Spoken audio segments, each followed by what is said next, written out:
ان الحمد لله نحمده ونستعينه ونستغفره ونعوذ بالله من شرور انفسنا ومن سيئات اعمالنا من يهده الله فلا مضل له ومن يضلل فلا هادي له واشهد ان لا اله الا الله وحده لا شريك له واشهد ان محمدا عبده ورسوله اما بعد فان خير الحديث كتاب الله وخير الهدي هدي محمد صلى الله عليه واله وسلم وشر الامور محدثاتها وكل محدثة بدعة وكل بدعة ضلالة وكل ضلالة في النار.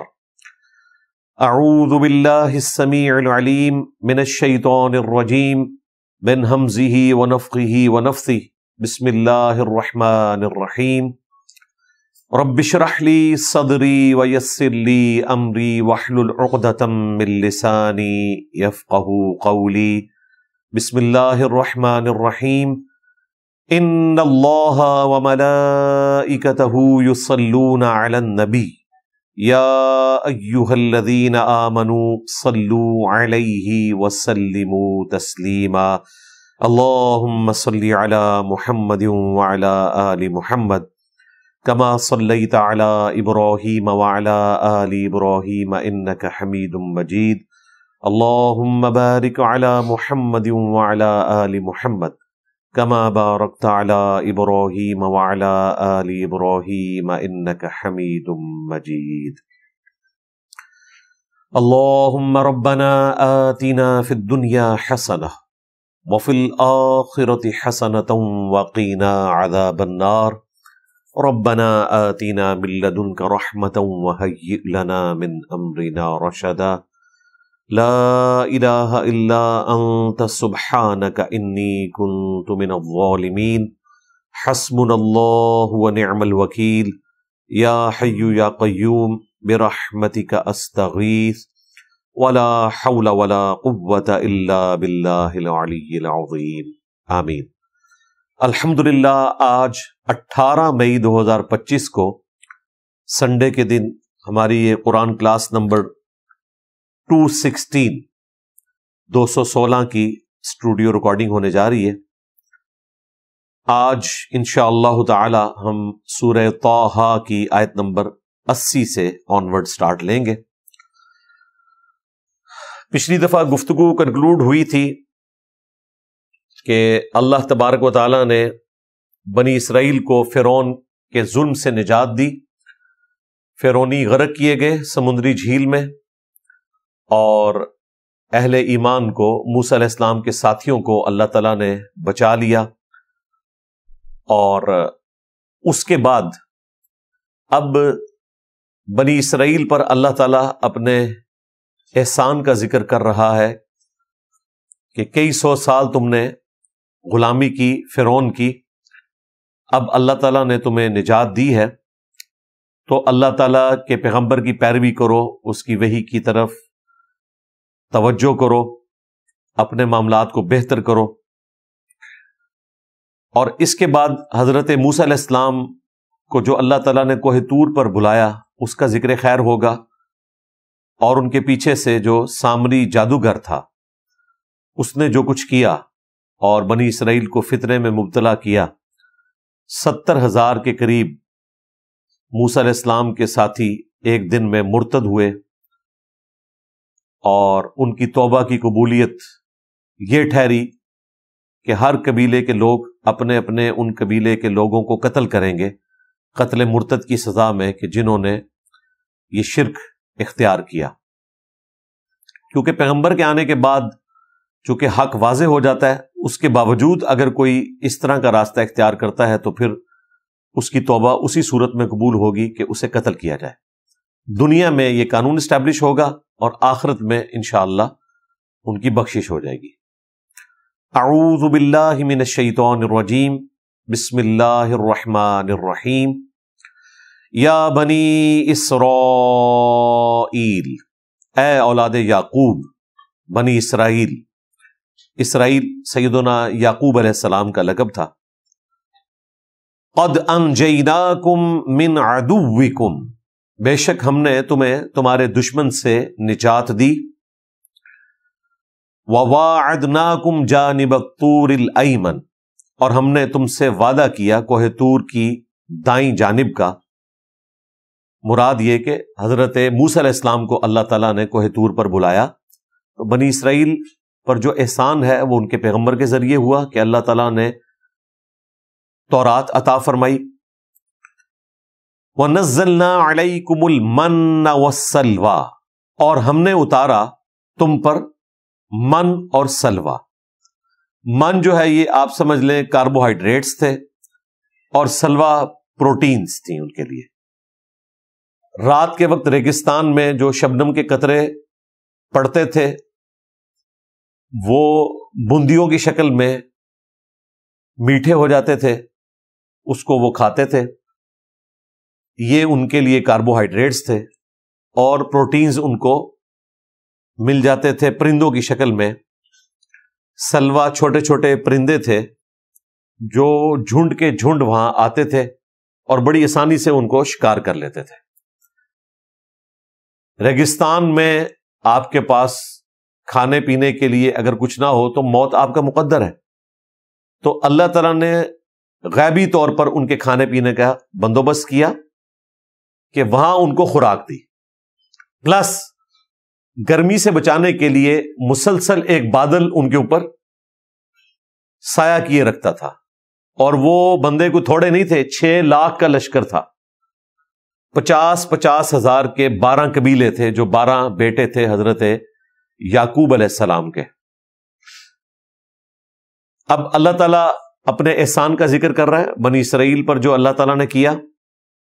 بیسیکلی تو نبی الاسلام کے ذریعے سے اس وقت کے بنی اسرائیل کو بھی دعوت حق دی جا رہی ہے، اور اس واقعے کا بھی ذکر ہو رہا ہے.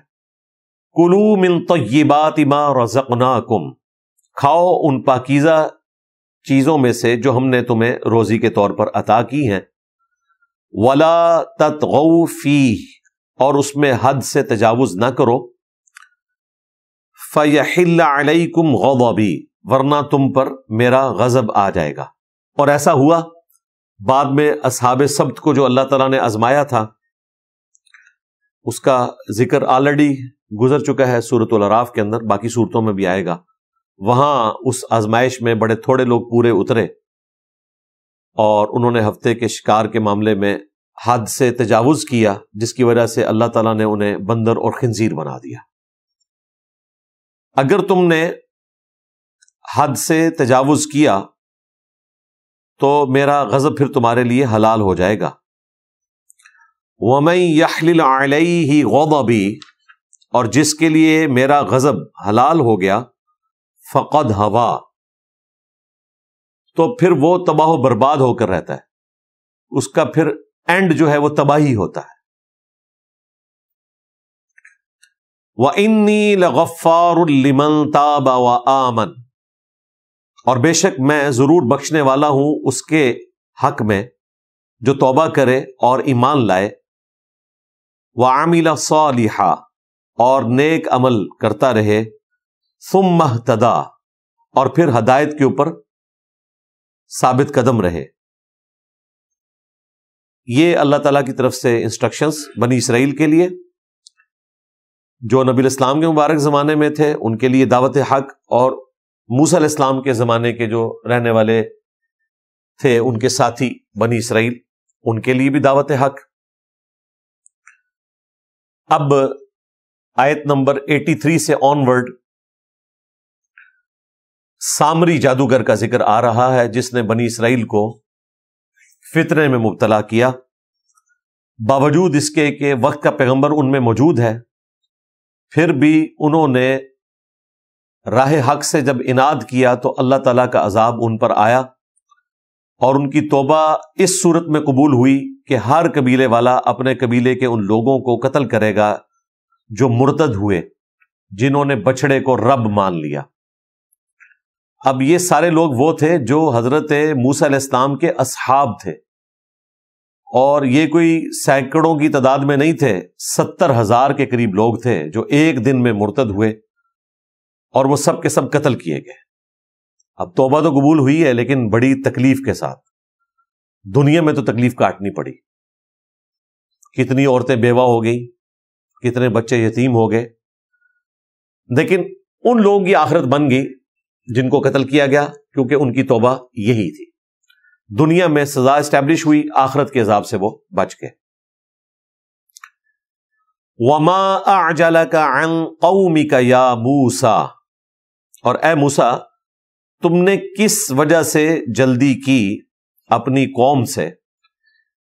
موسیٰ علیہ السلام اپنی قوم کو لیڈ کرتے ہوئے آ رہے تھے اور اللہ تعالیٰ نے وحی کے ذریعے ایک وقت مقرر کیا تھا کہ آپ نے فلاں وقت میں کوہ طور پر آنا ہے، لیکن ملاقات کا شوق موسیٰ علیہ السلام کا اتنا زیادہ تھا کہ وہ اپنی قوم کو پیچھے چھوڑ کر اپنے بھائی کے حوالے کر حضرت ہارون علیہ السلام جو پیغمبر تھے خود تیزی سے کوہ طور کی طرف بڑھے تاکہ میں اپنے رب سے جلد از جلد ملاقات کروں۔ یہ ان کا شوق تھا۔ ہارون علیہ السلام اگرچہ موسیٰ علیہ السلام کے بڑے بھائی تھے لیکن ان کا کنٹرول بنی اسرائیل کے اوپر ویسا نہیں تھا جو موسیٰ علیہ السلام کا تھا۔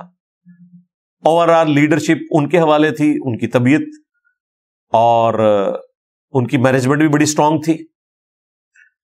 تو موسیٰ علیہ السلام آگے چلے گئے تو اللہ تعالیٰ نے پوچھا کہ یہ تم نے جلدی کیوں دکھائی، اپنی قوم کو اس طریقے سے پیچھے کیوں چھوڑ آئے؟ قال ہم اولائی علی اثری، تو انہوں نے عرض کیا کہ یا اللہ میرے پیچھے پیچھے آ رہے ہیں، بہت پیچھے نہیں چھوڑ آیا، وہ میرے پیچھے آ رہے ہیں۔ وَأَعْجِلْتُ إِلَيْكَ رَبِّ لِتَرْضَى، اور اے میرے رب میں نے جو یہ اجرت کی ہے تو صرف تجھے راضی کرنے کے لیے کہ میں اپنے رب کے حضور جلدی جلدی پیش ہو جاؤں۔ راضی تو کرنا تھا، بیچ میں شوق بھی تھا۔ سورۃ الاعراف میں آیا کہ پھر اللہ تعالیٰ سے انہوں نے ریکویسٹ کی کہ مجھے اپنی زیارت بھی کروا دے، تو اللہ تعالیٰ نے فرمایا تو مجھے دیکھ نہیں سکتا، صرف گفتگو کے اوپر اکتفا کرنا ہوگا۔ ہاں میں اس پہاڑ کے اوپر تجلی ڈالتا ہوں، اس کی طرف تم دیکھنا، اگر تم وہ تجلی برداشت کر سکے تو سمجھنا تم مجھے دیکھ سکتے ہو۔ موسیٰ علیہ السلام نے جب وہ تجلی دیکھی، ڈائریکٹ اللہ کو نہیں دیکھا، اس پہاڑ کے اوپر جب اللہ تعالیٰ نے اپنے نور کی تجلی فرمائی، اس پہاڑ کو دیکھنے کی وجہ سے وہ بے ہوش ہو گئے اور اس کے بعد انہوں نے اللہ سے معافی مانگی کہ یہ جو میں نے خواہش کا اظہار کیا تھا یہ مجھے نہیں کرنا چاہیے تھا۔ تو یہاں پر اس چیز کا ذکر نہیں، وہ سورۃ الاعراف میں ہے۔ یہاں پر انہوں نے عرض کیا کہ میں تیری رضا کی خاطر آیا۔ قال فإنا قد فتنا قومك من بعدك، تو اللہ تعالیٰ نے فرمایا کہ یہ جو تم نے کیا، میری تمہارے ساتھ جو کمٹمنٹ تھی اس سے ہٹ کر تم پہلے آ گئے، تو بے شک ہم نے اب مبتلا کر دیا ہے تمہاری قوم کو تمہارے بعد ایک فتنے میں، اور وہ فتنہ کیا ہے؟ وَأَضَلَّهُمُ السَّامِرِي، اور گمراہ کر دیا ہے تمہاری قوم کو سامری نے۔ یہ وہ جادوگر تھا، ایک نٹوریس شخص تھا، بنی اسرائیل میں سے تھا، اس نے گمراہ کیا اپنی قوم کے لوگوں کو۔ کس طریقے سے کیا وہ بعد میں ذکر آئے گا۔ بہرحال اس میں ایک لطیف نکتہ ہے کہ پیغمبر اگرچہ مقررہ وقت سے پہلے پہنچے لیکن پھر بھی چونکہ وہی کو 100% فالو نہیں کیا تو اس کی وجہ سے ان کی قوم کو اللہ تعالیٰ نے فتنے میں مبتلا کر دیا، آزمائش رکھی۔ یہ کوئی موسیٰ علیہ السلام کے اعمال کی سزا نہیں تھی ان کی قوم کے اوپر، ان کی قوم نے جو کچھ کیا وہ اپنی غلطی کی وجہ سے کیا۔ 6 لاکھ میں سے صرف 70,000 ہی مرتد ہوئے نا، باقیوں نے تو اپنے ایمان کو سلامت رکھا، ان کے لیے یہ ایک ٹیسٹ تھا۔ بہرحال موسیٰ علیہ السلام کے لیے تو ایک تکلیف دہ چیز تھی، کیونکہ پیغمبر جو ہوتا ہے وہ اپنی امت کے حق میں نرم دل ہوتا ہے، وہ نہیں چاہتا کہ اس کی امت کسی تکلیف سے گزرے۔ سیم اسی طریقے سے یونس علیہ السلام کے کیس میں بھی ہوا تھا کہ انہوں نے وحی کا انتظار کیے بغیر اپنا علاقہ چھوڑ دیا تھا، لیکن وہاں پر یونس علیہ السلام کو اللہ تعالیٰ نے اس آزمائش سے گزارا کہ وہ مچھلی کے پیٹ میں رہے، اور پیغمبر کی یہ اجتہادی غلطی کریڈٹ بن گئی ان کی قوم کے حق میں۔ اللہ تعالیٰ نے انہیں مہلت دی، انہوں نے عذاب کے آثار دیکھے تو ایمان قبول کر لیا۔ یہاں پر موسیٰ علیہ السلام کی قوم کو گمراہ کیا سامری نے، گمراہ اس طرح کیا کہ اس نے ایک ایسا عمل کیا جس کی وجہ سے وہ گمراہ ہوئے۔ اگر وہ اس کی پیروی نہ کرتے تو گمراہ نہ ہوتے۔ جس طرح شیطان کی وجہ سے ہم کہتے ہیں جی برے اعمال کرتے تو ہم اپنی مرضی سے ہے نا، شیطان تو صرف ورگلاتا ہے، تو اس نے بھی ورگلایا تھا۔ اب موسیٰ علیہ السلام تو اللہ تعالیٰ سے ملاقات کر کے جب فارغ ہوئے تو واپسی پہ وہ تیزی سے آئے اپنی قوم میں۔ فرجع موسیٰ الی قومہ، تو موسیٰ علیہ السلام لوٹے اپنی قوم کی طرف، غضبان آصفا، غصے میں اور تکلیف میں بھی، افسردہ بھی تھے۔ غصہ تھا کہ یہ انہوں نے کیا حرکت کی، اور تکلیف یہ تھی کہ اب ان کے ساتھ جو کچھ ہوگا۔ قال یا قوم الم یعدکم ربکم وعدا حسنا، تو انہوں نے اپنی قوم سے کہا کہ کیا تمہارے رب نے تم سے اچھا وعدہ نہیں کیا تھا؟ یعنی اللہ تعالیٰ نے دنیا اور آخرت میں تمہارے ساتھ وعدہ کیا ہے کہ کامیابی تمہارا مقدر ہوگی، تو تم نے یہ جان بوجھ کے غلط راستہ کیوں اختیار کیا؟ افطال علیکم العہد، کیا تم پر اتنی بڑی مدت گزر گئی تھی؟ کوئی میں صدیوں کے لیے چلا گیا تھا کہ نسل در نسل آہستہ آہستہ تم گمراہی میں پڑ گئے؟ ایسا تو نہیں ہوا، چند دنوں کے لیے گئے ہوں اور تم نے اتنی بڑی گمراہی کو اڈاپٹ کر لیا۔ ام اردتم ان یحل علیکم غضب من ربکم، یا تم نے ارادہ کیا کہ اپنے رب کا عذاب، اس کا غضب اپنے لیے حلال کر لو؟ فاخلفتم موعدی، اور تم نے مجھ سے کیا ہوا وعدہ توڑ ڈالا۔ وعدہ کیا کیا تھا؟ ظاہر ہے پیغمبر کے ساتھ ایمان اور عمل صالح کی بیعت کی ہوتی ہے، اپنے رب کا تابع فرمان رہنے کی بیعت کی ہوتی ہے، وہی بیعت تم نے توڑ ڈالی۔ قالوا، وہ کہنے لگے، ما اخلفنا موعدک، ہم نے آپ سے کیا ہوا وعدہ نہیں توڑا، بملکنا، اپنے اختیار سے، ولیکننا، اب یہ وہ ایک لیم ایکسکیوز رکھے ہیں، لیکن ہوا ہمارے ساتھ یہ کہ حملنا اوزارا من زینت القوم، ہم نے اپنی قوم کے زیورات کا بوجھ اٹھایا ہوا تھا۔ اب اس کی تفصیل میں آتا ہے کہ نکلتے ہوئے بنی اسرائیل نے فرعونیوں کے زیورات بھی سمیٹ لیے تھے کہ یہ ہم پر جبری ٹیکس لگاتے تھے، ہمیں تکلیف میں رکھتے تھے، تو اب چونکہ ہم نکل رہے ہیں تو ہم ان کے مال میں سے جتنا چاہیں وہ لے جائیں، یہ ہمارا حق ہے۔ لیکن یہاں پہ یہ تفصیل اس طرح کی نہیں آئی ہے، یہ اسرائیلی روایتوں میں ملتا ہے۔ یا پھر ان کے پاس جو اپنا زیور تھا اس کا بوجھ اٹھانا ان کے لیے مشکل تھا، اور وہ انہوں نے سامری کے حوالے کیا۔ بہرحال دونوں میں سے ایک کام ہوا، انہوں نے کہا ہمارے پاس اپنی قوم کے زیورات تھے، فقذفناها، تو ہم نے ان کو ڈال دیا، یعنی سامری نے جب ڈیمانڈ کی کہ یہ میرے حوالے کرو، فکذالک القی السامری، اور اسی طریقے سے سامری کے پاس بھی جو کچھ تھا اس نے ہم سے بھی زیورات لیے، اپنے پاس بھی جو زیورات تھے وہ سارے ڈالے۔ فاخرج لهم عجلا، اور اس کے ذریعے اس نے ایک بچڑے کا ڈھانچہ بنایا۔ یہ جو 10 کمانڈمنٹس والی فلم ہے اس میں انہوں نے باقاعدہ یہ سارا سین فلمایا کہ جو اس نے ایک ڈھانچہ تیار کیا، اس کو پگھلا کر باقاعدہ ایک شکل دی، پھر اس کی کافی انہوں نے زینت اور آرائش والا معاملہ بھی کیا، اور ایک بچڑا تیار کر دیا۔ جسد لہ خوار، وہ ڈھانچہ جو ہے ایک ایسا تھا جو گائے کی مانند تھا اور بولتا بھی تھا، اس میں سے آواز بھی نکلتی تھی. وہ آواز کیسے نکلتی تھی؟ آج کے زمانے میں تو آپ کوئی اس قسم کی ایکٹیویٹی پرفارم کر سکتے ہیں ٹیکنالوجی کی برکت سے، لیکن اس زمانے میں یہ ہونا ایک بڑی حیران کن چیز تھی. وہ غیبی طور پر ہوئی، اس کا ذکر بعد میں آ رہا ہے. فَقَالُوا هَذَا إِلَٰهُكُمْ، تو اس نے کہا کہ یہ ہے تمہارا الہ، وَإِلَٰهُ مُوسَىٰ، اور موسیٰ کا الہ. فَنَسِیَ، پس موسیٰ علیہ السلام تو بھول گئے، وہ کوہ طور پہ کسی اور خدا کو ملنے گئے، اصل خدا موسیٰ کا یہ ہے، وَلِعَوْذُ بِاللَّهِ تعالیٰ. اب یہ ساری ڈرامہ بازی ہو رہی تھی ان کے سامنے.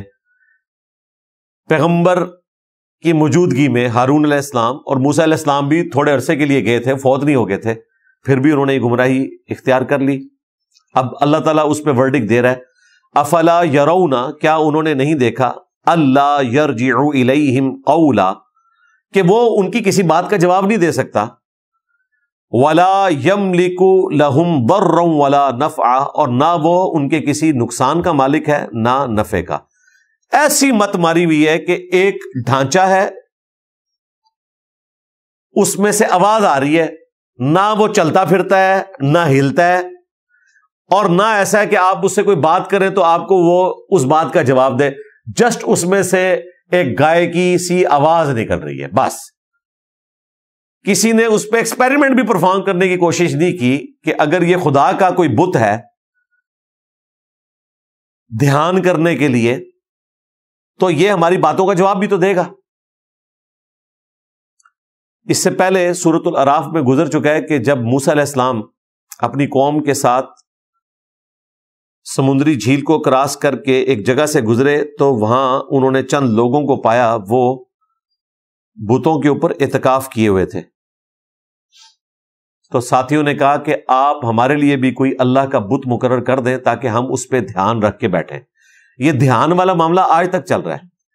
ہندوؤں کو بھی آپ دیکھ لیں، بھگوان کا کانسیپٹ ہے، وہ کہتے ہیں یہ جو بت ہے یہ دھیان کرنے کے لیے، پیچھے ایک ہی اللہ ہے. یہ پی کے فلم میں بھی انہوں نے یہ فلمایا ہے کہ ہم بھی ایک خدا کے ماننے والے ہیں، یہ تو صرف دھیان کے لیے کرتے ہیں. تو موسیٰ علیہ السلام سے جب ریکویسٹ کی تو سورۃ الاعراف میں آتا ہے کہ موسیٰ علیہ السلام نے کہا کہ میں ایسی جاہل قوم سے اللہ کی پناہ میں آتا ہوں.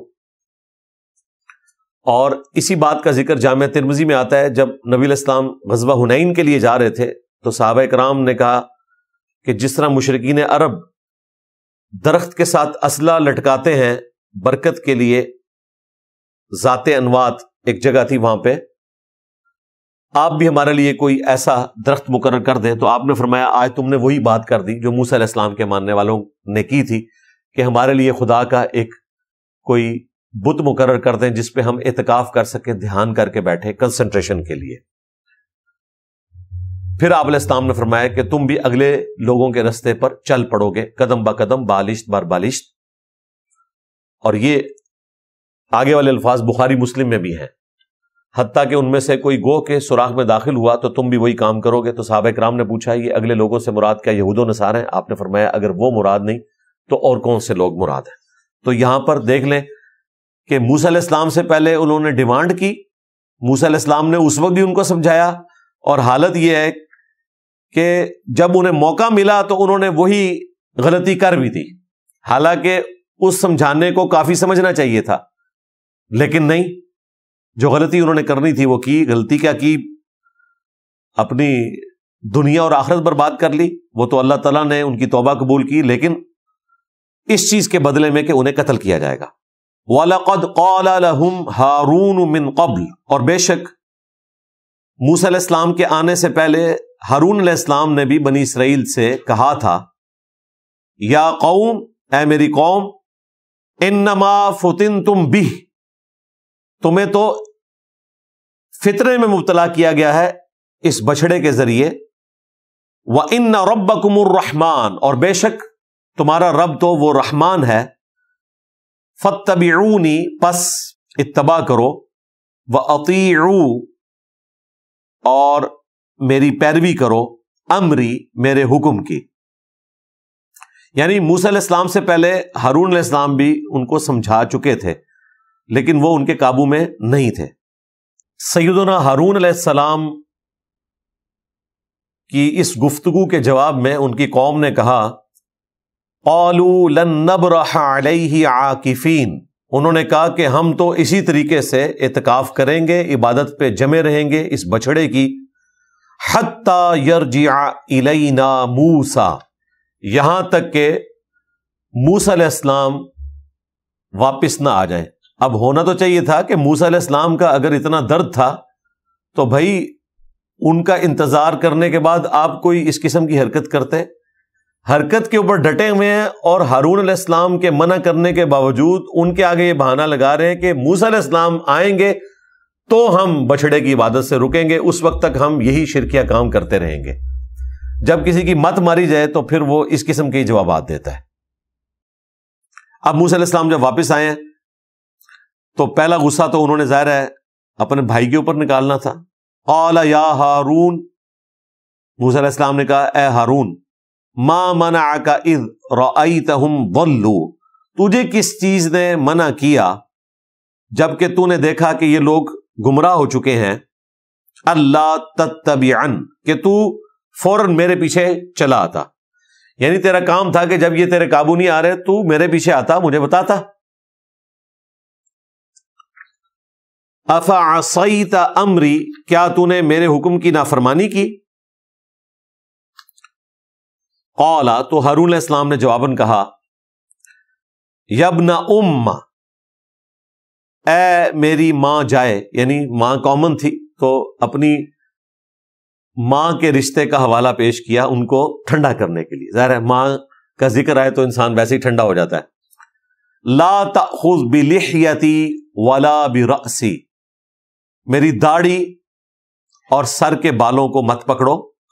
دوسری جگہ آتا ہے کہ انہوں نے آگے سیدھا داڑھی پکڑی اور سر کے بالوں سے کھینچ کے ان کو گرایا، حضرت ہارون علیہ السلام کو، اور یہ ان کا جو جلال تھا وہ اللہ تعالیٰ کی توحید کی حمیت میں تھا،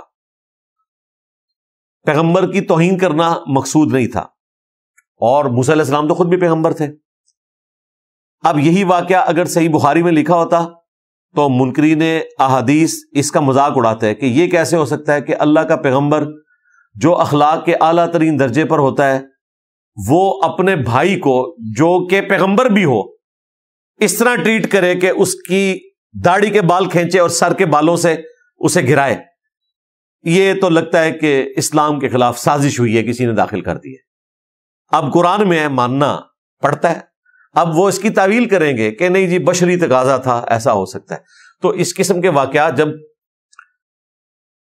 بخاری اور مسلم میں آتے ہیں تو وہ بھی بشری تقاضے کے تحت ہے، انسان سے اس طرح ہو سکتا ہے، جس طرح بخاری مسلم میں آیا کہ موسیٰ علیہ السلام نے اسرائیل کو تھپڑ مارا تو اس کی آنکھ نکل گئی، وہ انسانی شکل میں آیا تھا، تو کہتے ہیں یہ کیسے ہو سکتا ہے کہ موسیٰ علیہ السلام اس طرح کریں۔ تو موسیٰ علیہ السلام نے ہارون علیہ السلام کی داڑھی اور سر کے بال کھینچے تو انہوں نے کہا کہ میری داڑھی اور سر کے بال مت کھینچو، انی خشیت ان تقول، مجھے تو صرف یہ خدشہ تھا کہ اگر میں آپ کے پیچھے آتا، یعنی بالکل ان کو بنی اسرائیل کو لوارث چھوڑ دیتا، پیچھے کوئی لیڈر نہ ہو، میں آپ کے پاس آ جاؤں، ان تقول، تو آپ مجھ سے پھر یہ کہیں گے فرقت بین بنی اسرائیل، کہ تو نے بنی اسرائیل میں پھوٹ ڈلوا دی، کہ اس وقت مشکل وقت تھا، تو نے ان کو فرنٹ سے لیڈ کرنا تھا، میرے پیچھے کیا لینے آیا ہے، میرے پیچھے آیا ہے اور ان کو اس طرح چھوڑ آیا، اور پھر آپ نے بھی جب واپس آنا تھا تو ٹائم تو لگنا تھا۔ تو ہارون علیہ السلام کہتے ہیں میں اس لیے آپ کے پیچھے نہیں آیا کہ آپ نے پھر مجھے یہ گلہ کرنا تھا کہ ان کو اس حالت میں کیوں چھوڑ آیا، تو نے انتشار کی حالت میں ان کو ان کے حال پر چھوڑ دیا اور میرے پیچھے آ گیا۔ وَلَمْ تَرْقُبْ قَوْلِي، اور تو نے میرے حکم کا انتظار نہیں کیا، یعنی تو صبر کر لیتا، میں نے آ ہی جانا تھا۔ اب موسیٰ علیہ السلام مخاطب ہوئے سامری سے، قَالَ فَمَا خَطْبُكَ يَا سامری، تو موسیٰ علیہ السلام نے کہا کہ اے سامری تو بتا ذرا کہ تو نے اس پورے معاملے میں کیا حاصل کیا، تیرا کیا ارادہ تھا جو یہ حرکت تو نے کی۔ قال، تو اس نے کہا بصورت بما لم یبصروا بہ، میں نے ایک ایسی چیز دیکھی جو باقی لوگوں نے نہیں دیکھی۔ کیا دیکھا کہ انہوں نے حضرت جبرائیل علیہ السلام کو وہاں دیکھا، اور ان کے جو قدموں کے نشانات تھے اس سے اس نے مٹی حاصل کی، اور وہ آبزرویشن تھی کہ وہ جہاں ان کا قدم پڑتا تھا یا ان کے گھوڑے کا قدم پڑتا تھا، یہاں کوئی تفصیلات نہیں آئی ہوئی، وہاں پر سبزہ نکل آتا تھا، یعنی زندگی آ جاتی تھی. جس طرح کہ بخاری میں حضرت خضر علیہ السلام کا آتا ہے، خضر بھی کہتے ہیں نا گرین کلر کو، گنبد خضرا بھی ورڈ بولا جاتا ہے. تو حضرت خضر علیہ السلام کے بارے میں بخاری میں آتا ہے کہ ان کو خضر اس لیے کہا جاتا تھا کہ وہ جہاں پر پاؤں رکھتے تھے وہاں پر سبزہ نکل آتا تھا. تو اسی قسم کا منظر حضرت جبرائیل علیہ السلام یا کسی فرشتے کے پاؤں کے نشان کا دیکھا، اور اس نے کہا کہ میں نے ایک ایسی چیز دیکھی جو باقی لوگوں نے آبزرو نہیں کی. اور ظاہر ہے کہ وہ اللہ تعالیٰ نے فرشتہ بھیجا تھا آزمائش میں مبتلا کرنے کے لیے. فقبض، تو میں نے اس کی مٹھی بھر لی، قبضۃ من اثر الرسول، جو فرشتہ تھا، رسول تھا، اس کے قدم کے نشان سے میں نے خاک کی مٹھی بھر لی. فنبذتها، پھر میں نے اس کو ڈال دیا، یعنی اس ڈھانچے میں جو زیورات کو پگھلا کر بنایا گیا تھا. وَكَذَلِكَ سَوَّلَتْ لِي نَفْسِي، اور یہی چیز مجھے میرے نفس نے سکھائی. ظاہر ہے شیطان نے اس طرف لگایا کہ تو یہ حرکت کر کے دیکھ، شاید اس میں سے کوئی آواز نکل آئے. آواز نہ نکلتی تو بنی اسرائیل کو اس نے گمراہ بھی نہیں کرنا تھا.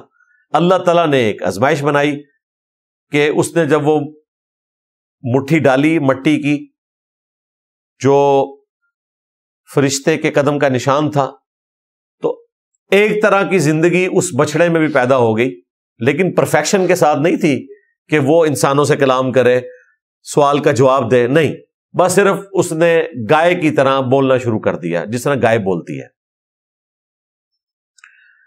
قال فاذهب، تو موسیٰ علیہ السلام نے کہا کہ نکل جا ادھر سے. فإن لك في الحیاۃ،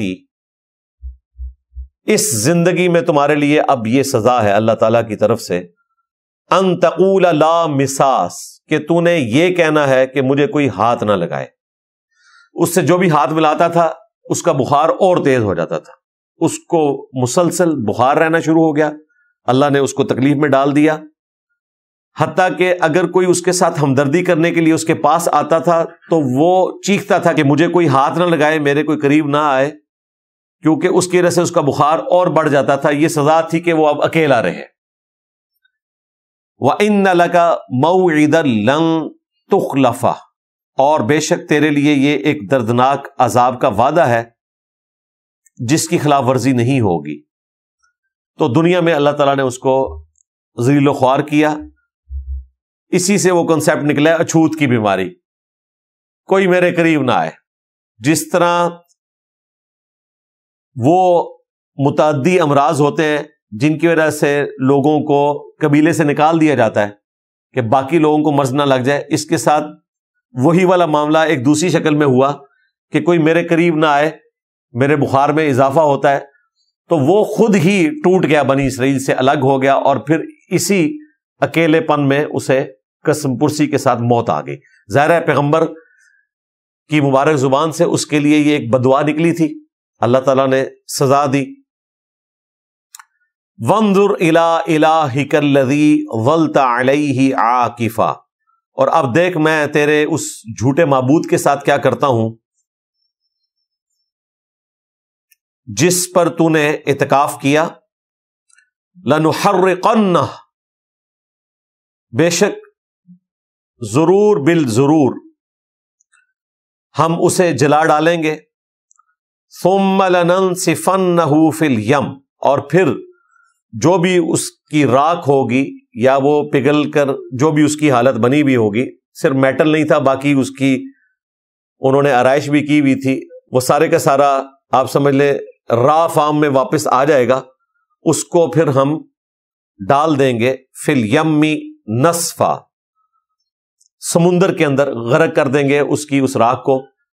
اب وہ زیورات ان سے جاتے رہے، بوجھ تو واقعی اتر گیا بنی اسرائیل سے، لیکن جس طریقے سے اترا کہ وہ بوجھ تو اترا، بنی اسرائیل کے 70,000 لوگ بھی فارغ ہو گئے، اتنا خون دینا پڑا۔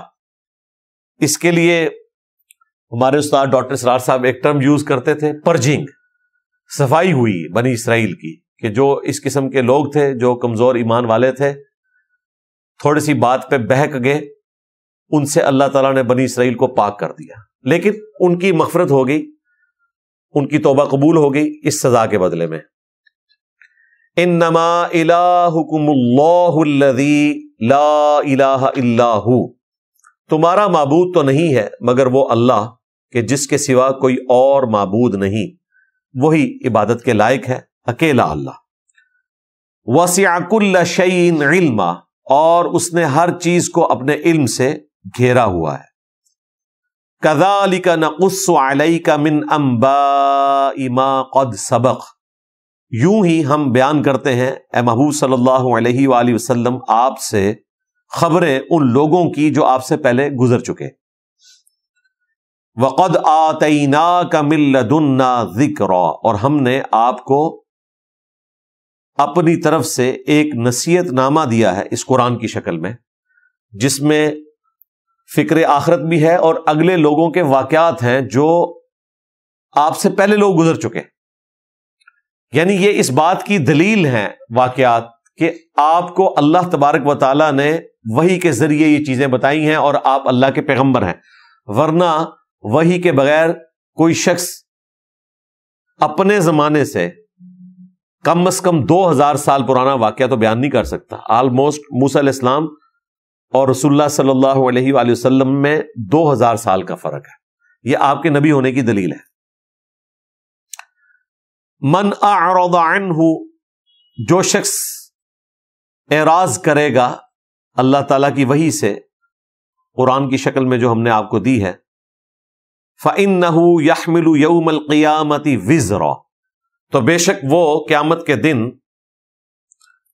بوجھ اٹھائے گا اس کا، خالدین فی، اور ایسے لوگ رہیں گے ہمیشہ ہمیش اس میں، وَسَاءَ لَهُمْ يَوْمَ الْقِيَامَةِ حِمْلًا، اور بہت تکلیف دہ ہوگا ان کے لیے قیامت کا یہ بوجھ، یعنی ان کے اعمال کا بوجھ قیامت کے دن آگ کی شکل میں ان پر لادا جائے گا، ان پر سزا مسلط کی جائے گی جو قرآن پاک سے روگردانی کریں گے۔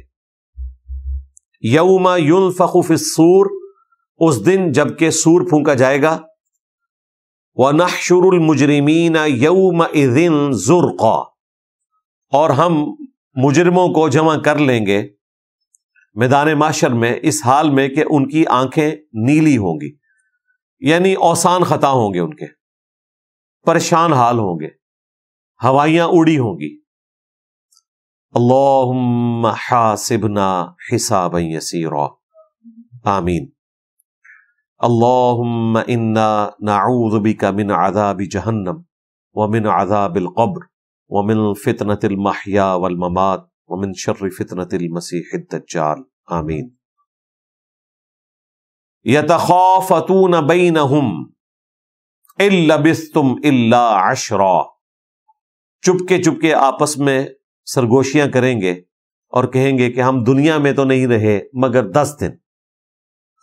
یہ مختلف باتیں آتی ہیں، بعض جگہ پہ آتا ہے کہ 1 دن یا دن کا کچھ حصہ رہے۔ نحن اعلم بما یقولون، ہم خوب جانتے ہیں، پھر قیامت کے دن جب یہ لوگ جمع کیے جائیں گے یہ کہیں گے، اذ یقول امثلہم طریقہ، جب ان میں سے جو زیادہ سمجھدار شخص ہوگا وہ کہے گا، ان لبثتم الا یوما، کہ تم دنیا کی زندگی میں تو نہیں رہے مگر 1 ہی دن۔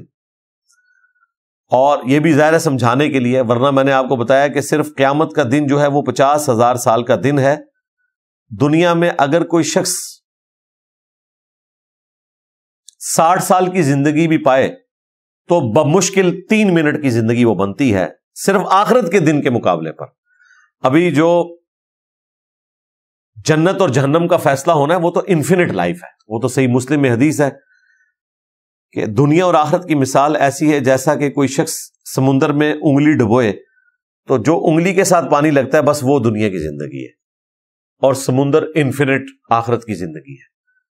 اور ظاہر ہے اس سے مراد قیامت کے دن کے بعد کی زندگی ہے. قیامت کا دن تو پھر بھی ختم ہو جائے گا نا 50,000 سال کے بعد، لیکن آخرت تو ختم ہونے والی نہیں ہے، یا ہمیشہ کے لیے جنت یا ہمیشہ کے لیے جہنم.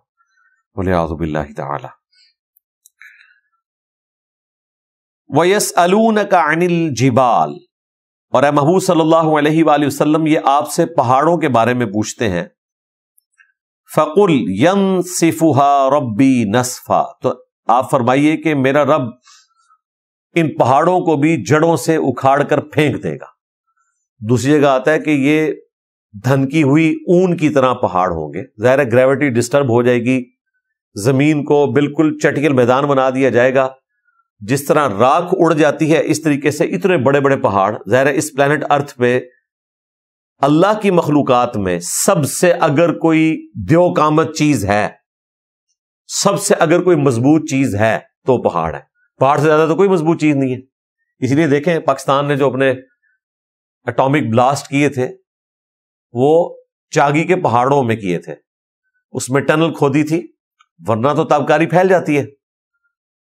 تو وہ چٹیل پہاڑ تھے چٹانوں کے بنے ہوئے مضبوط، لیکن جب وہ دھماکے ہوئے تو ان کا رنگ بھی بدل گیا تھا. لیکن ایٹ لیسٹ یہ ہوا کہ وہ تابکاری باہر نہیں نکلی، ورنہ اس سے پہلے تو لوگ ریگستانوں میں تجربہ کرتے تھے بہت گہرائی میں، اس میں بھی تابکاری پھیلنے کے چانسز ہوتے تھے.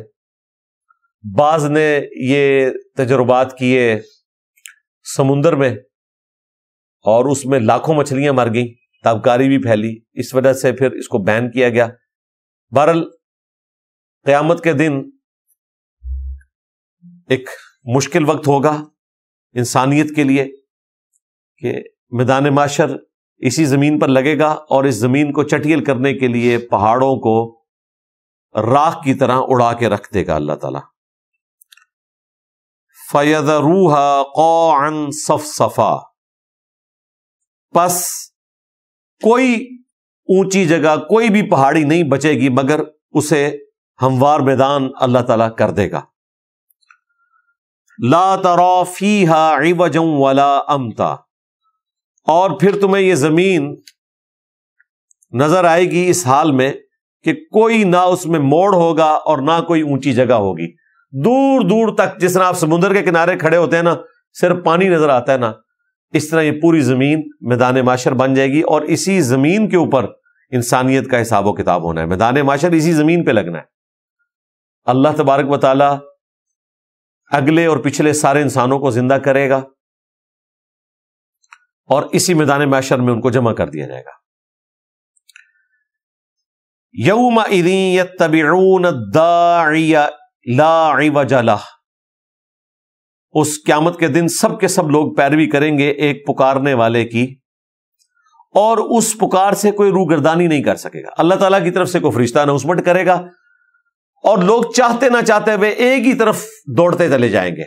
یہ نہیں ہوگا کہ پوچھیں گے کہ کس طرف جانا ہے، نہیں، بائی ڈیفالٹ انسان خود بخود اس طرف جمع ہونا شروع ہو جائیں گے اور کوئی اس کی نافرمانی بھی نہیں کر سکے گا. وَخَشَعَتِ الْأَصْوَاتُ لِلرَّحْمَنِ، اور خاموش ہو جائیں گی ساری آوازیں رحمان کے حضور. فَلَا تَسْمَعُ إِلَّا ہَمْسًا، اور اس دن تم کوئی گفتگو نہیں سنو گے مگر سرگوشی والی گفتگو ہوگی. آپس میں لوگ ایک دوسرے کے ساتھ سرگوشی کر رہے ہوں گے، جس طرح انسان ڈرا ہوا ہوتا ہے جب کسی مجمع کے اندر اور پورا مجمع ہی ڈرا ہوا ہو تو ایک دوسرے کے ساتھ سرگوشی میں بات کرتا ہے، یہ حالت ہوگی. یومئذ لا تنفع الشفاعۃ الا من اذن له الرحمن، اس دن کسی کو کسی دوسرے شخص کی سفارش نفع نہیں دے گی مگر وہ جسے اللہ تعالیٰ نے، رحمان نے اذن دیا ہوگا. وَرَضِيَ لَهُ قَوْلًا، اور پھر اللہ تعالیٰ اس کے قول کو پسند بھی فرمائے گا. یہ کون ہوں گے؟ ظاہر ہے سب سے پہلے تو اللہ کے محبوب صلی اللہ علیہ وآلہ وسلم، جن سے اللہ نے قرآن میں وعدہ کیا ہے عَسَىٰ أَن يَبْعَثَكَ رَبُّكَ مَقَامًا مَحْمُودًا، اور بخاری مسلم میں اس آیت کے کانٹیکسٹ میں حدیث شفاعت موجود ہے. اور بخاری مسلم میں آیا کہ جب نبی علیہ السلام کے مبارک ہاتھوں پر شفاعت کا دروازہ کھلے گا، پھر اللہ تعالیٰ کے اذن سے باقی انبیاء بھی شفاعت کریں گے، فرشتے بھی شفاعت کریں گے، اللہ کے نیک بندے بھی شفاعت کریں گے، لیکن شروع میں جو ایک تکلیف ہے وہ سب کو کاٹنی پڑے گی سوائے رسول اللہ کے صلی اللہ علیہ وآلہ وسلم. ان کو اللہ تعالیٰ قیامت کے دن امن میں رکھے گا مکمل طور پر. تو اسی کا ذکر ہے کہ جو شفاعت کرنے والے ہوں گے وہ صحیح بات کریں گے، اللہ کے حضور سفارش کریں گے، اور کن کی کریں گے؟ جن کے لیے اللہ تعالیٰ چاہے گا، وہ اللہ نے اذن دیا ہوگا. اللہ سے کوئی زبردستی کسی باغی شخص کی شفاعت نہیں کر سکتا جب تک کہ اللہ تعالیٰ نے ارادہ نہ کیا ہو کہ اس شخص کو میں نے بخشنا ہے اور فلاں شخص کو میں نے آنر کے طور پر یہ رسپیکٹ دینی ہے کہ اس کی سفارش قبول کرنی ہے اس کے حق میں. اسے شفاعت بالاذن کہا جاتا ہے، اللہ کی اذن سے. شفاعت بالوجاہت، دھونس اور زبردستی کے ساتھ کسی کی نہیں ہو سکتی. یعلم ما بین ایدیہم، وہ جانتا ہے لوگوں کے آنے والے حالات کو، وما خلفہم، اور جو گزر چکے. ولا یحیطون بہ علما، اور وہ لوگ اللہ تعالیٰ کے علم میں سے کسی چیز کا احاطہ نہیں کر سکتے. یعنی اگر کوئی شخص کسی دوسرے گنہگار شخص کی سفارش بھی کرتا ہے تو جس کی سفارش کی جا رہی ہے اس کے بارے میں اللہ تعالیٰ کو پتا ہے کہ اس نے دنیا میں کیا اعمال کیے تھے، اور جو سفارش کرنے والا ہے اس سے بھی اللہ تعالیٰ واقف ہے کہ وہ اس سفارش کا اہل ہے یا نہیں ہے، اللہ ہی نے اس کو اذن دیا ہے. اور جو سفارش کرنے والا شخص ہے وہ بھی دیکھیں کیا کرے گا. اللہ تعالیٰ سے کسی شخص کی سفارش کیا اس طرح وہ کر سکتا ہے کہ یا اللہ اسے چھوڑ دے، میں اسے جانتا ہوں یہ بڑا نیک آدمی تھا؟ یہ تو کوئی نہیں کہہ سکتا. اسی کو اللہ نے کاؤنٹر کرنے کے لیے کہا کہ اللہ تعالیٰ اپنے علم سے ہر چیز کا احاطہ کیے ہوئے ہے. اللہ کو تو کوئی نہیں بتا سکتا کہ یا اللہ جی مجھے پتا ہے یہ بندہ بہت اچھا ہے، میرے کہنے پر اسے چھوڑ دو. یہ دنیا میں اس قسم کی سفارش ہوتی ہے، آخرت میں اس قسم کی کوئی سفارش نہیں ہوگی. زیادہ سے زیادہ اللہ تعالیٰ اکرام کرے گا اس شخص کا کہ جس کی شفاعت قبول کی جائے گی کسی گنہگار شخص کے حق میں. جس طرح کہ دنیا میں بھی کالج اور یونیورسٹی کے اندر مہمان خصوصی بلایا جاتا ہے، انعام کالج اور یونیورسٹی دیتی ہے، لیکن دلوایا کس کے ذریعے جاتا ہے؟ کسی منسٹر کے ذریعے، وزیر اعلیٰ کے ذریعے، کسی عالم دین کے ذریعے، کسی پروفیسر کے ذریعے، اس کی حوصلہ افزائی کے لیے کہ ایک آنریبل پرسنالٹی ہے. لیکن دے رہا کون ہوتا ہے؟ یونیورسٹی اور کالج. وہ مہمان خصوصی اپنی طرف سے کسی کو کچھ نہیں دے رہا ہوتا. اس طرح آخرت میں بھی جو شفاعت کرنے والے ہیں وہ اپنی طرف سے شفاعت نہیں کر رہے ہوں گے، بلکہ اللہ تبارک و تعالی ان کے ذریعے لوگوں کی سفارش کروائے گا تاکہ انہیں آنر دی جائے. وَعَنَتِ الْوُجُوهُ لِلْحَيِّ الْقَيُّومِ، اور تمام لوگ اللہ تعالی کے حضور جھک جائیں گے اس رب کے حضور جو کہ زندہ ہے اور ہر چیز کو قائم رکھنے والا ہے. یعنی بے اختیار اللہ تعالیٰ کے سامنے لوگ جھک جائیں گے. وَقَدْ خَابَ مَنْ حَمَلَ ظُلْمًا، اور نامراد اس دن وہ شخص ہوا جس نے اپنے اوپر ظلم کا بوجھ لادا، یعنی گناہ. وَمَن يَعْمَلْ مِنَ الصَّالِحَاتِ، اور جو شخص دنیا میں نیک اعمال کرتا رہا، وَهُوَ مُؤْمِن، اور صرف نیک اعمال اس کے کافی نہیں ہے، ایمان والا بھی ہوا وہ، فَلَا يَخَافُ ظُلْمًا وَلَا هَضْمًا، تو پھر اسے قیامت کے دن کوئی اندیشہ نہیں ہوگا کسی ظلم کا اور نہ اس بات کا کہ اس کی کوئی حق تلفی کی جائے گی. دیکھیں یہ بڑی امپورٹنٹ بات ہے کہ آخرت میں ایمان ہونا بھی ضروری ہے نیک اعمال کے ساتھ، تو مغفرت ہوگی. دنیا میں آپ نے اکثر سنا ہوگا کہ لوگ کہتے ہیں کہ کافروں میں بھی بڑے بڑے نیک لوگ ہیں، کیا یہ بھی جہنم میں جائیں گے؟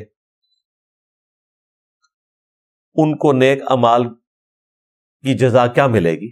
تو ان کی جزا یہ ہے کہ دنیا میں اللہ تعالی ان کی تعریف کروا دے گا، یا آخرت میں ان کے عذاب میں کوئی تخفیف ہو، اس حوالے سے کہ اللہ تعالیٰ نے آخرت کا عذاب بھی ہر ایک بندے کے لیے ایک جیسا نہیں رکھا ہوا۔ سورہ مریم میں ہم پڑھ چکے ہیں کہ جو زیادہ سرکش تھا نا اسے زیادہ عذاب ہوگا، اور جو کم سرکش تھا اسے کم عذاب ہوگا۔ اب یہ جو لاجک لوگ کھڑی کرتے ہیں کہ جو اچھے اعمال کرنے والے لوگ ہیں، اگر انہوں نے اللہ کو نہ بھی پہچانا، شرک کیا، تو اس سے کیا فرق پڑتا ہے، اللہ تعالیٰ ان کے اعمال کے سبب ان کو بخش دے۔ تو قرآن کی ڈاکٹرن میں ایسی کوئی بات نہیں۔ قرآن میں جہاں کہیں بھی یہ چیز ڈسکس ہوئی تو اللہ تعالیٰ نے ایمان کا ذکر ساتھ ساتھ کیا ہے کہ ایمان لانے کے بعد نیک اعمال۔ یہاں پر بھی دیکھیں کہ جس نے نیک اعمال کیے اور وہ ہوا ایمان والا، تو اللہ تعالیٰ کی طرف سے قیامت کے دن اسے کوئی اندیشہ نہیں ہوگا اس حوالے سے کہ اس پر کوئی ظلم کیا جائے یا اس کی حق تلفی ہو۔ اس کو آپ دنیا میں بھی مثال سے سمجھ لیں۔ انہی لوگوں سے آپ پوچھیں، یہ میں پھکی والا اینٹی وینم الزامی جواب دینے لگا ہوں، کہ بتائیں اگر کوئی ایسا شخص ہو جو پوری دنیا کے حق میں بہت اچھا ہے، لیکن گھر میں داخل ہوتے ہی وہ اپنے ماں باپ کے ساتھ ظلم کرتا ہے،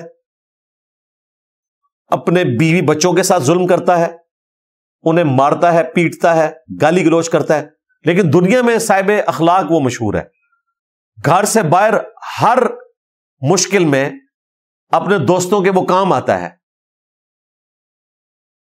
ہر شخص کی حمایت کرنے کے لیے تیار ہو جاتا ہے، لیکن گھر والوں کے ساتھ نہیں۔